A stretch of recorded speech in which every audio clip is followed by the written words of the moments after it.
Hear ye, good townsfolk, lend me your ears, for I have a tale for you tonight, but not just any tale.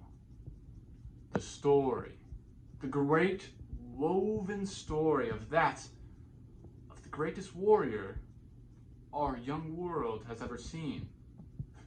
A bold claim, to be sure, but not in vain, I assure you, good townsfolk, for this is the tale of the Danish king, the great Geat warrior. You know his name. He is the great Beowulf. This tale has many lessons many of us might take heed to. So get comfortable, pay attention, and most of all, enjoy. For one of the oldest stories ever told, one of the most favorite of bards like myself, is about to become yours to enjoy. This is a story of Beowulf. Hear me. We've heard of Danish heroes, ancient kings, and the glory they cut for themselves, swinging mighty swords. How Shield made slaves of soldiers from every land, crowds of captives he'd beaten into terror. He traveled to Denmark alone, an abandoned child, but changed his own fate. Lived to be rich and much honored. He traveled lands on all sides, wherever the sea would take him, and his soldiers sailed, returned with tribute and obedience, of course. There was a brave king there, I must say, and he gave them more than his glory. He conceived a son for the Danes, a new leader allowed them by the grace of God himself, no? They had lived, before his coming, kingless and miserable. Now, the Lord of all life, ruler of glory, blessed them with a prince, Baal, whose power and fame soon would spread throughout the world. Shield's son was strong and the glory of Denmark. His father's warriors were round his heart, with golden rings bound to the prince. By his father's treasure, so young men build the future, wisely open-handed in peace, protected in war. So warriors earn their fame, and wealth is shaped with a sword. When his time had come, the old king had died. Still strong, but called to the Lord's hands. His comrades carried him down to the shore, bore him as their leader had asked, their lord and companion, while words could move on his tongue. Shield's reign had been long, and he had ruled them well. There in the harbor was a ring-prowed fighting ship, its timbers icy, waiting, and there they brought the beloved body of their ring-giving lord and laid him near the mast. Next to that noble corse they heaped up treasures, jeweled helmets, hooked swords, trinkets and baubles, coats of mail, armor carried from the ends of the earth. No ship had ever carried so much, so brightly fitted. No king sent forth more deeply mourned. Forced to set him adrift, floating as far as the tide might run, they refused to give him less than their hoards of gold, and less than those who'd shipped him away, an orphan and a beggar, to cross the waves alone. High up over his head they flew his shining banner, then sadly let the water pull at the ship, watched it slowly sliding to where neither rulers nor heroes nor anyone can say whose hands opened to take that motionless cargo away. Then it fell to Beowulf to keep the forts. He was well regarded and ruled the Danes for a long time after his father took leave from his life here on earth. Then his heir, the great Halfdane, held sway for as long as he lived, their elder and warlord. He was 4 times a father, this fighter prince. One by one they entered the world, Herogar, Hrothgar, the good Helga, and a daughter, I have heard, who was Unala's queen, a balm in bed of the battle-scarred Swede. The fortunes of war favored Hrothgar. Friends and kinsmen flocked to his ranks, young followers, a force that grew to be a mighty army. So his mind turned to the hall building. He handed down orders for men to work on the great mead hall, meant to be a wonder of the world forever. It would be his throne room, and there he would dispense his God-given goods to people young and old. But not the common land or people's lives. Far and wide through the world I have heard orders for work to adorn that wall's stead were sent to many peoples. And soon it stood there, finished and ready, in full view, the Hall of Halls. Herod was the name he had settled on, whose utterance was law. Nor did he renege, but doled out rings and torques at the table. The hall towered, its gables wide and high and awaiting a barbarous burning. That doom abided, but in time it would come, the killer instinct, unleashed among in-laws, the bloodlust rampant. Then a powerful demon, a prowler through the dark, nursed a hard grievance.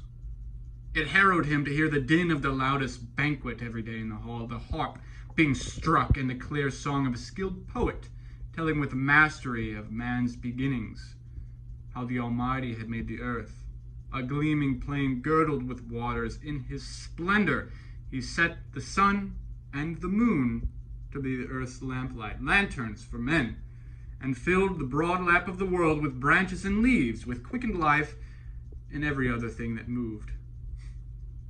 So times were pleasant for the people there, until finally one, a fiend out of hell, began to work his evil in this tranquil world. Grendel was the name of this grim demon haunting the marches, marauding around the heath and the desolate fens.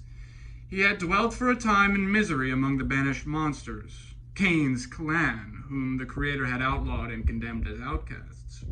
For the killing of Abel, and the eternal Lord had exacted a price. Cain got no good from committing that murder because the Almighty had made him.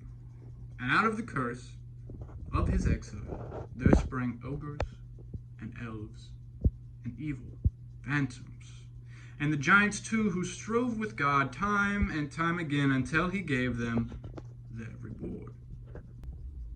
So that troubled time continued. Woe that had never stopped, steady affliction for Halfdane's son. Too hard an ordeal. There was panic after dark. People endured raids in the night. River and terror were all they knew. When he heard about Grendel, Hygelac Thane was on home ground over in Geatland. There was no one else like him alive. In this day, he was the mightiest man on earth, high-born and powerful.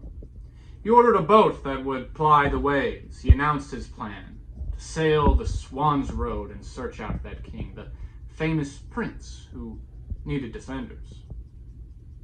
Nobody tried to keep him from going. No elder denied him, dear as he was to them.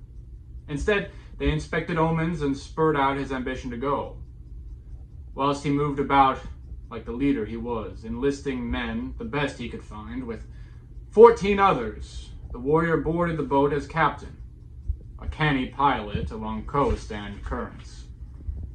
Time went by. The boat was on water and close under the cliffs. Men climbed eagerly up the gangplank. Sand churned in surf. Warriors loaded a cargo of weapons, shining war gear, in the vessel's hold, then heaved out, away with a will in the wood-wreathed ship. Over the waves, with the wind behind her and foam at her neck, she flew like a bird. Under her curved prow had covered the distance, and on the following day, at the due hour, those seafarers sighted land.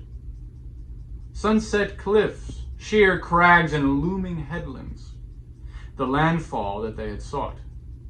It was the end of their voyage, and the Geats vaulted over the side, out onto the sand and moored their ship. There was a clash of mail and a thresh of gear. They thanked God for that easy crossing on a calm sea.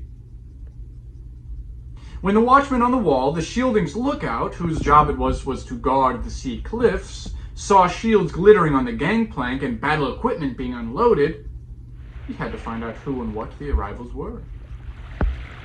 So he rode to the shore, this horseman of Hrothgar, and challenged them in formal terms, flourishing his spear. What kind of men are you, who arrived rigged out for combat in coats of mail, sailing here over the sea lanes in your steep-hulled boat? I have been stationed as a lookout on this coast for a long time. My job is to watch over the waves for raiders. Any danger to the Danish shore.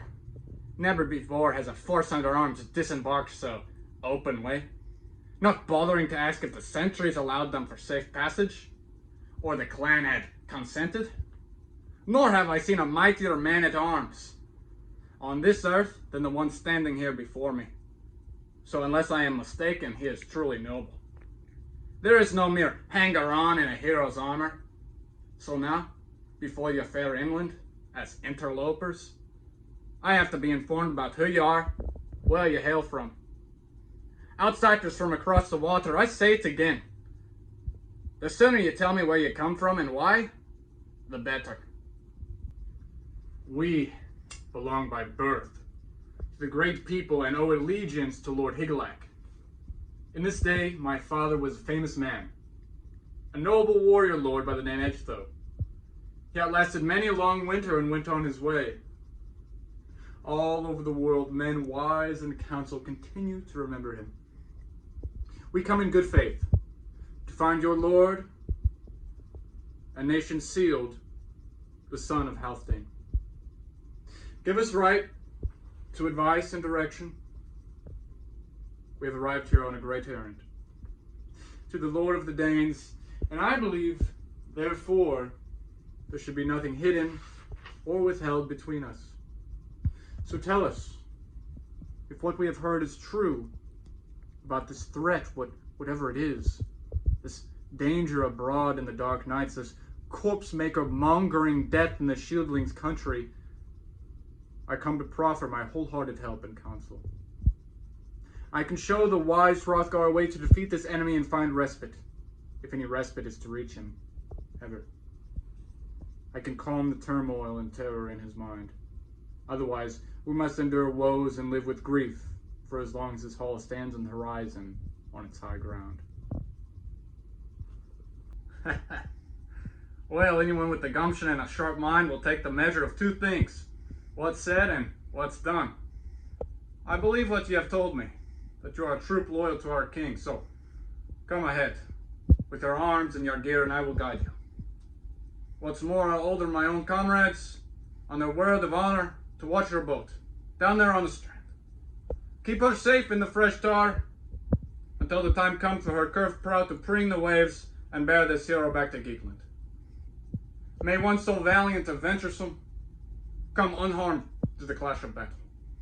And so, the coast guard led Beowulf and his army of Geats inland towards the Danes, High Hrothgar, if you will.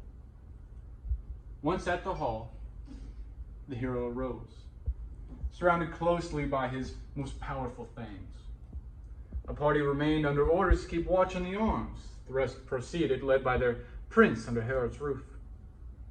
And standing on the hearth, in webbed links that the smith had woven, the fine forged mesh of his gleaming mail shirt, resolute in his helmet, Beowulf spoke. Greetings to Hrothgar. I am Higelac's kinsman, one of his hall troop. When I was younger, I had great triumphs. Then news of Grendel, hard to ignore, reached me at home. Sailors brought stories of the plight you suffer in this legendary hall, how it lies deserted, empty, and useless until the evening light hides itself under heaven's dome. So every elder and experienced councilman among my people supported my resolve to come here to you, King Hrothgar, because all knew of my awesome strength, yet they had seen me bolstered in the blood of enemies when I battled and bound 5 beasts, raided a troll nest in the night sea, slaughtered sea brutes. I have suffered extremes, and avenge the Geats. Their enemies brought it upon themselves. I simply devastated them. Now I mean to be a match for Grendel and settle the outcome in single combat. What say you, King of the Danes? Shall you have me aboard?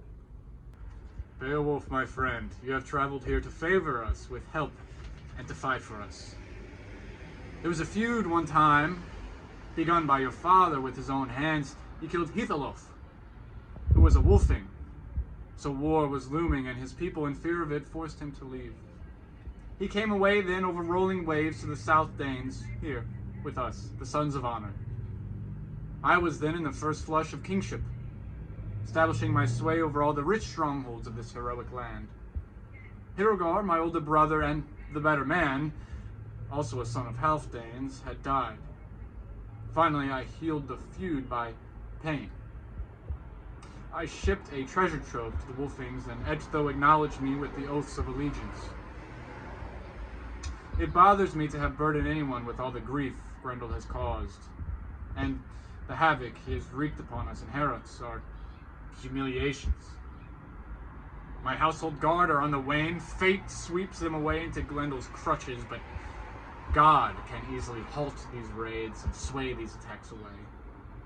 Time and time again, when the goblets passed and seasoned fighters got flushed with beer, they would pledge themselves to protect Herod and wait for Grendel with whetted swords. But when dawn broke and day crept in, over each empty, blood-spattered bench, the floor of the mead hall where they had feasted would be slick with slaughter. And so they died, faithful retainers, and my following dwindled. Now take your place at the table. Relish in the triumph of heroes to your heart's content. Then a bench was cleared in that banquet hall so the Geats could have room to be together, and the party sat, proud in their bearing, strong and stalwart. An attendant stood by with a decorated pitcher, pouring bright and helpful helpings of mead. And the minstrel sang, filled Herod with his head-clearing voice, gladdening that great rally of Geats and Danes. From where he stood, crouched at the king's feet, Unferth, son of Eclifs, spoke contrary words. Beowulf's coming, his sea-braving, made him sick with envy. He could not brook or abide the fact that anyone else alive under heaven might enjoy a greater regard than he did. Are you Beowulf, who took on Breca in the swimming match in the open sea, risking the water just to prove that you could win? It was sheer vanity that made you venture out to the main deep. And no matter who tried, friend or foe, to deflect the pair of you, neither would back down. That sea test obsessed you. You waded in, embracing water, taking its measure, mastering currents, riding on the swell. The ocean swayed, the winter went wild in the waves, but you vibed 7 knots. And then he outswam you. Come ashore, the stronger contender. He was cast up safe and sound one morning among the Hithrons, and then made his way to the belonged in the broadening country. Home again, sure of his ground, in the strong room and barn. So Breca made good on his boast upon you, and he was proved right. No matter, therefore, how you may have fared in every bout and battle until now, this time you'll be worsted. No one has ever outlasted an entire night against Grendel. Nor should you. Well, friend Unferth, you have had your say about Breca and me. But it was mostly beer that was doing your talking. The truth is this. When the going was heavy in those high waves, I was the strongest swimmer of all. We'd been children together, and we grew up daring ourselves right to each other, boasting and urging each other to risk our lives at sea. So it turned out each of us swam holding a sword, a naked, hard-proof blade for protection against the whale beasts. The Breca could never move out farther or faster from me. More so, at least, that I can manage to keep ahead of him. Shoulder to shoulder, we struggled on for 5 nights until the long flow and the pitch of the waves, the perishing cold and night falling in the winds of the north, drove us apart. The deep boiled up and its wallowing sent the sea brutes wild. My armor helped me to hold out. My hard-ringed chainmail, hand forged and linked. A fine, close-fitting filigree of gold kept me safe when some ocean creature pulled me to the bottom. Phenon fast and swathed in its grip, I was granted one final chance. My final sword plunged into it, and sent it seeping back to the bottom of the pits of the ocean. Through my own hands, the fury of battle had finished off that sea beast. Time and time again, foul things attacked me, lurking and stalking, lunging and bobbing. But I lashed out, gave as good as I've got with my sword, for my flesh was not to be feasted on. No. There would be no monsters gnawing and gloating over a banquet at the bottom of the sea. Instead, in the morning, mangled and sleeping in the sleep of the sword, they slopped and floated like the ocean's leavings. From now on, sailors would be safe from the deep sea raids. They were over for good. Light came from the east, bright guarantee of the god, and the waves were quiet. I could see the headlands and the buffeted cliffs. Ah, but my dearest townsfolk, it seems that's all we have time for today, for the old bard, my tongue tires. Alas, join me again tomorrow night, and we shall recall more livings, happenings, events, and heroism by our great Beowulf, king of the Danes, warrior of the Geats, protector of the great Hrothgar. Until then, Grendel will march on with his evil deeds, but fear not, Beowulf will stop him in time. Join us again next week on KDHX Independent Radio. This has been Jake Cannon, signing off.